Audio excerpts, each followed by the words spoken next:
창세기 22장을 이삭을 제물로 드린 사건으로 사람들이 이렇게 이해하죠. 아브라함의 믿음의 이야기다. 순종과 믿음의 승리다. 하나님께서 예비해 주고 준비해 주시는 여호와 이레의 기적이다라고 그렇게 찬사를 보냅니다. 하지만 그 안에는 무능한 아버지의 눈물이 있습니다. 아픔이 있습니다. 하나님을 향한 사랑을 증명하기 위해 네가 나를 정말 사랑하느냐라는 그 하나님의 질문 앞에서 하나님, 제가 당신을 정말 사랑합니다라는 그 사랑을 증명하기 위해 자신의 독자 이삭을 죽음 앞에 내몰 수밖에 없었던 아버지의 무능함과 아픔이 그곳에는 있습니다. 이 부분을 읽으면서 믿음의 저편에 있는 사람들이 이렇게 질문합니다. 하나님은 왜 아브라함의 사랑을 시험하셔야 했습니까?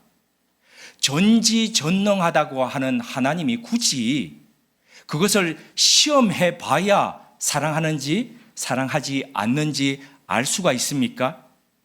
게다가 왜 그 시험은 그의 아들을 죽음으로 내모는 그것이어야 했습니까? 지난 주일 우리는 이 사건을 아브라함의 관점에서 보면서 이해했습니다. 그것은 아브라함만의 이야기가 아니라 자신의 아들 예수 그리스도를 내어줄 수밖에 없었던 하나님의 이야기임을 알았습니다.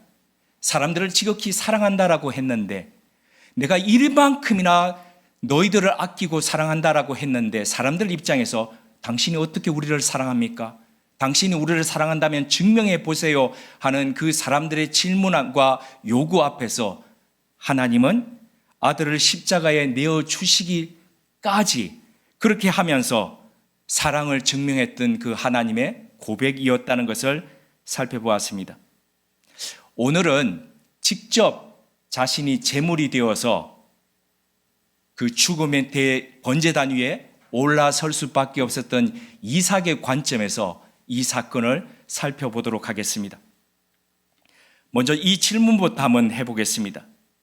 이삭의 입장에서 본다면 본인이 제물이 되었던 이 사건이 납득이 될까요?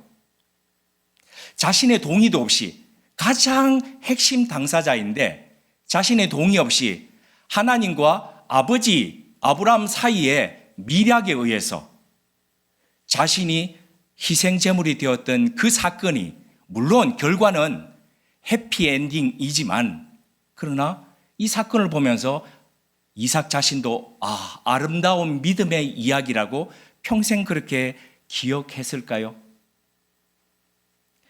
이 질문에 대해 먼저 피해자 이삭의 입장에서 접근해보는 해석이 있습니다. 사건 당사자를 아브라함이 아니라 제물이 되었던 이삭의 입장에서 보는 것이죠. 그래서 창세기 22장의 이 사건을 아브라함의 입장에서 본다면 헌신과 순종입니다. 독자마저 포기한 사랑으로 그렇게 이해할 수 있습니다. 그렇지만 이삭의 입장에서 보면 어떻습니까? 그의 관점에서 보면 그의 의견, 그 당시 그의 생각, 그리고 그가 느꼈을 감정, 이런 부분을 같이 따라가면서 살펴보지 않을 수가 없습니다. 브엘세바, 맹세의 우물이죠. 브엘세바에서부터 모리아산, 현재의 예루살렘까지 거리는 90여 킬로미터가 정도 됩니다. 사람이 4km 정도를 1시간에 걷는다라고 볼 때에, 낮 시간 동안에 걷는 거리를 보통 8시간 정도 걷는다고 볼 때에 28km 내지 30km를 걷는다라고 보면 3일 길이 됩니다. 그래서 3일 길을 걸어갔다라고 그렇게 표현하고 있지요. 그 3일 길을 걷는 내내 아버지는 침묵한 채 아무 말도 하지 않았습니다.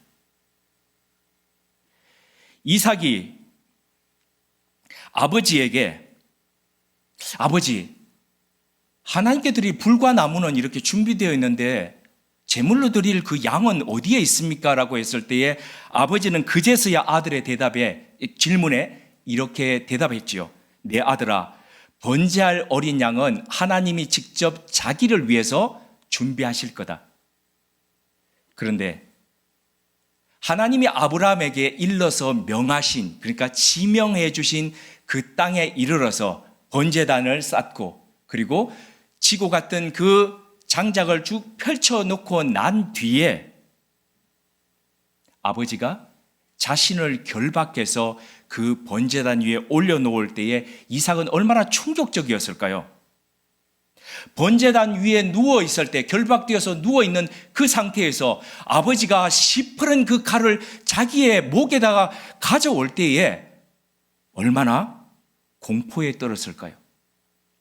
하나님이 친히 준비해 주실 것이라고 했던 그 양이, 그 제물이 바로 자신이었다는 사실을 확인하는 그 순간 사랑하는 가족의, 그것도 아버지에게 대해서 받았던 그 실망과 배신감은 얼마나 컸을까요? 믿고 신뢰했던 이에게 당했던 일이었기에 더 충격적이었고 평생 그가 가졌을 그 트라우마는 엄청났을 겁니다. 트라우마는 외적 폭력에 의해서만이 갖는 것이 아니라 바로 이처럼 한 사건 안에서 정신적으로 받는 그 트라우마도 육체적 트라우마 그거 훨씬 넘어설 수 있다는 것이죠. 하나님의 오랜 약속의 결과물이 바로 이삭이었습니다. 그런데 거의 죽을 뻔했죠. 그것도 자신을 사랑한다는 아버지에 의해서 살해당할 뻔했습니다. 만약 그게 실행되었다면 너는 열국의 아버지가 될 것이다. 너로 인해서 세상 모든 만 백성들이 복을 받게 될 것이다. 너는 복의 통로가 될 것이다. 라고 했던 하나님의 그 약속은 실현되지 못할 공약, 빈 약속이 되어버리는 것이죠. 그러니 왜 내게 이런 일이 일어났어야 했지요? 여기에서부터 시작해서 아무리 그래도 아버지가 날 죽이려 할 수 있습니까?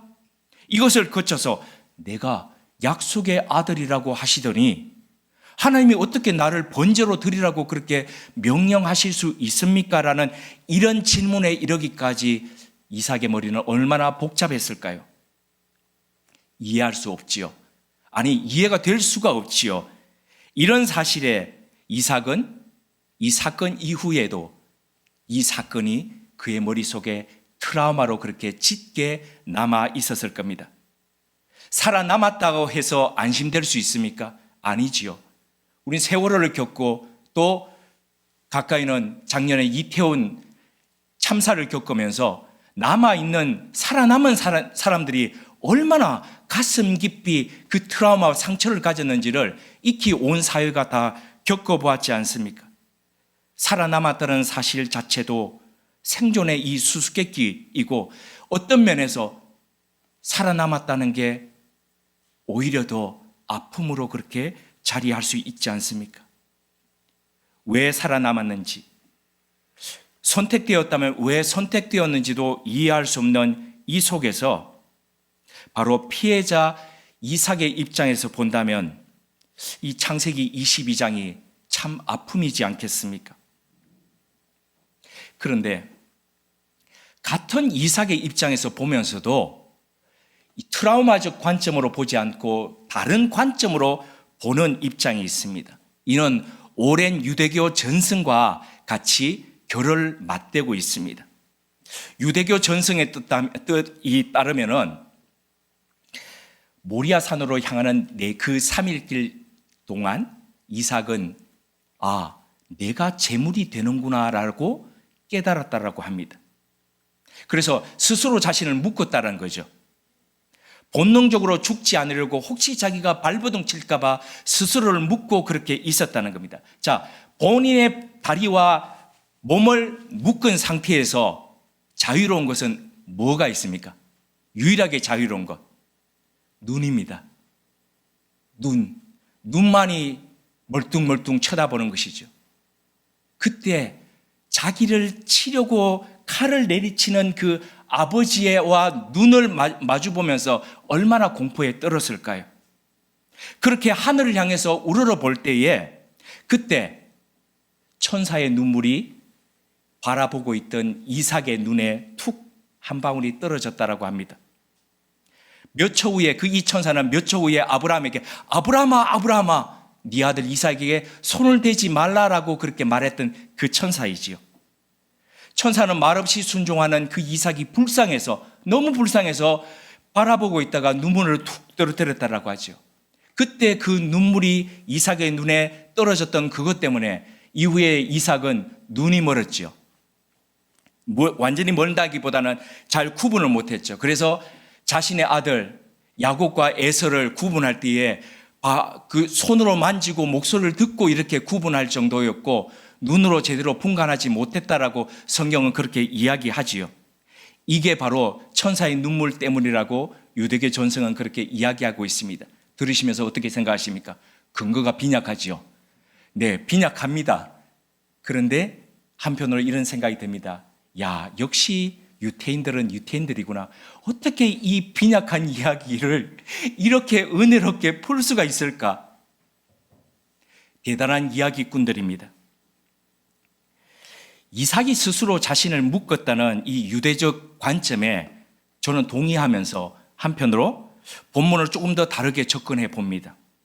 먼저 자신을 묶었다는 것을 어떻게 해석을 하느냐, 어떻게 여기에 동의하느냐, 그 근거에 대해서 먼저 말씀드리고 다르게 보는 관점에 대해서 나누고자 합니다. 아버지에 의해서 이삭이 번제물로 바쳐지던 상황을 한번 우리 상상해 보겠습니다. 자, 거기 가기까지 과정을 한번 보면서 한번 생각해 보겠습니다. 이때 이삭의 나이가 한 몇 살쯤 됐을까요? 대략 몇 살쯤? 20 됐겠습니까? 네, 20 또요? 네, 저는 20 가까이 됐고 아니면은 10대 후반이라고 그렇게 봅니다. 어떻게 그렇게 보느냐?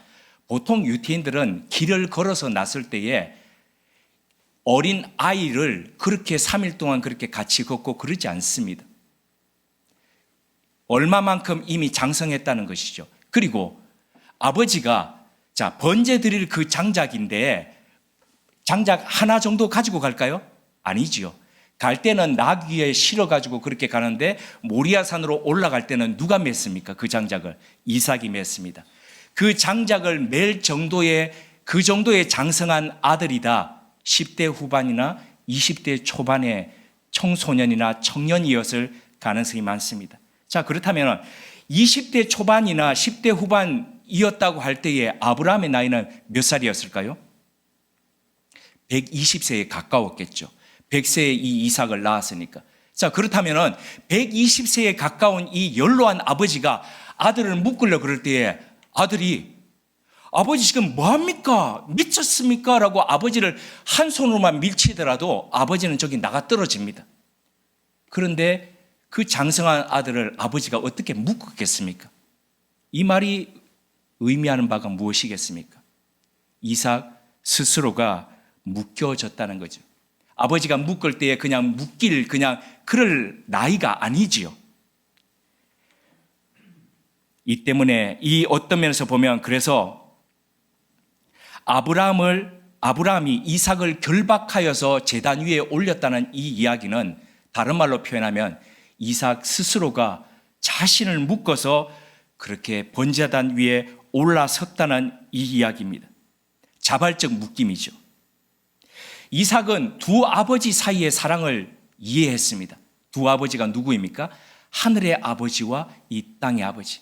하늘의 그 아버지 하나님이 자기 땅에 있는 아버지를 얼마나 사랑했는지를 아버지를 통해서 들으면서 그 자기가 나기 전부터 그 하나님이 어떻게 그 아버지를 불러내었으며 그 아버지를 인도했으며 이런 과정들을 들으면서 이삭은 이 하나님이 내 아버지를 지극히도 사랑하는구나.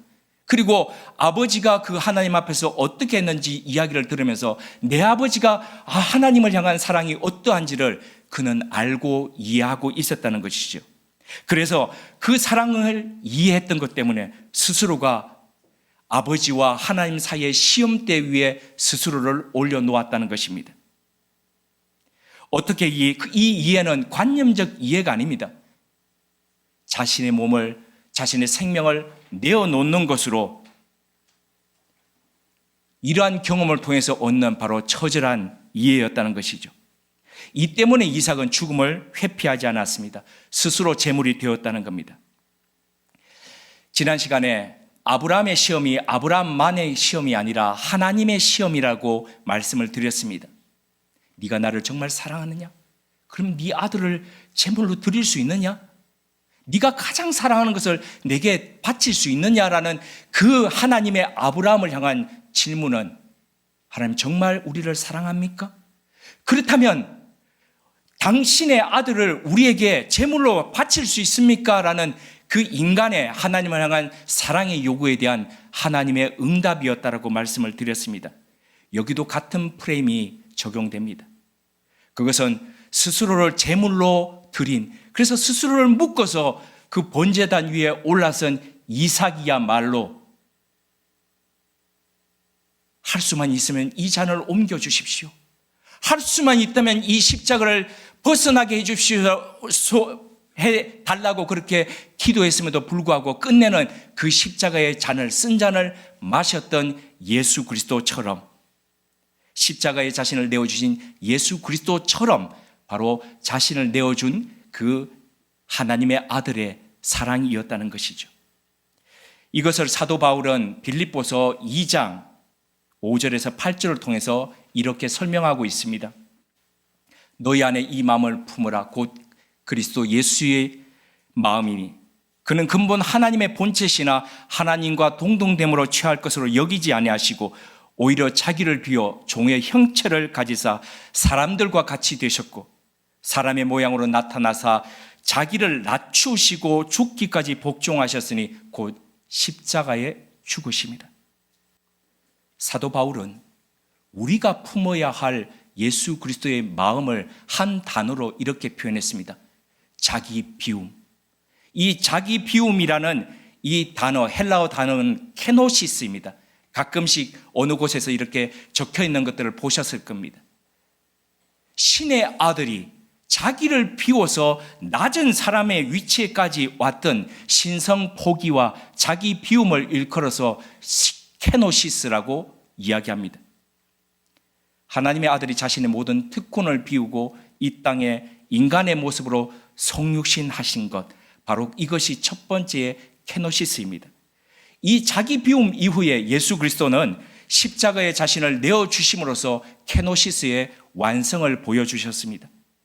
자신의 목숨을 모든 사람들의 대속물로 내어주신 바로 그 사랑이었습니다. 원래 공간이라는 의미가 어떤 곳에 지어졌던 건물을 의미하는 그런 개념보다는 비어져 있다는 그런 의미가 더 강합니다. 예전에는 건물과 공간이 무언가로 가득 차 있어야 예쁘다라고 생각을 했습니다. 그래서 열심히 막 8시간, 9시간을 운전해 가서도 좋아하는 그릇을 사면서 그것을 진열해 놓고 하는 그런 기쁨을 누렸습니다. 그런데 삶의 시간을 살아가면 살아갈수록 채워져 있다는 것보다는 비워져 있다는 것이 더 예쁘고 더 그것이 주는 기쁨과 평안이 있다는 것을 알아가고 있습니다. 그러고 보니 오늘날 우리 시대가 가지고 있는 모든 병들의 원인과 근본을 가만 따라가 보니 그곳에는 가득 체험이 자리하고 있습니다. 과욕, 과식, 과로 모두가 다 넘치듯이 하는 속에서 이 아픔과 병들이 찾아오고 있습니다. 체험의 결과입니다. 이에 대해서 야고보서 1장 15절은 이렇게 경고했습니다. 욕심이 잉태한 즉 죄를 낳고 죄가 장성한 즉 사망을 낳느니라. 화라산 같은 불타는 것 같은 막 부글부글 걷는 이런 욕망의 끝에는 행복이 있지 않습니다. 그곳에는 쾌락이 있을지언정 진정한 평안과 쉼과 기쁨이 자리하고 있지 않지요. 사람이 욕망에 사로잡히면은 진정한 이 평안, 그러니까 누릴 수가 없죠. 왜요? 소유와 존재의 이 개념들이 서로 섞여져 버리니까. 그래서 소유를 위해서 존재를 포기하게 이르게 되는 것이죠. 결국 덜 중요한 것 때문에 가장 중요한 것을 놓치면서 그렇게 살아가게 되는 것이죠. 더 넓은 평수, 더 역세권에 가까운 것을 위해서 오늘을 포기하면서 오늘을 담보 삼아서 가는 그곳에는 행복이 자리할 수가 없는 것이죠. 이삭이 보여주고 예수 그리스도께서 증명하신 그 길은 체험의 길이 아니라 바로 비움의 길이었습니다. 높아짐의 길이 아니라 낮아짐의 길이었습니다. 영광의 길이 아니라 희생의 길이었습니다.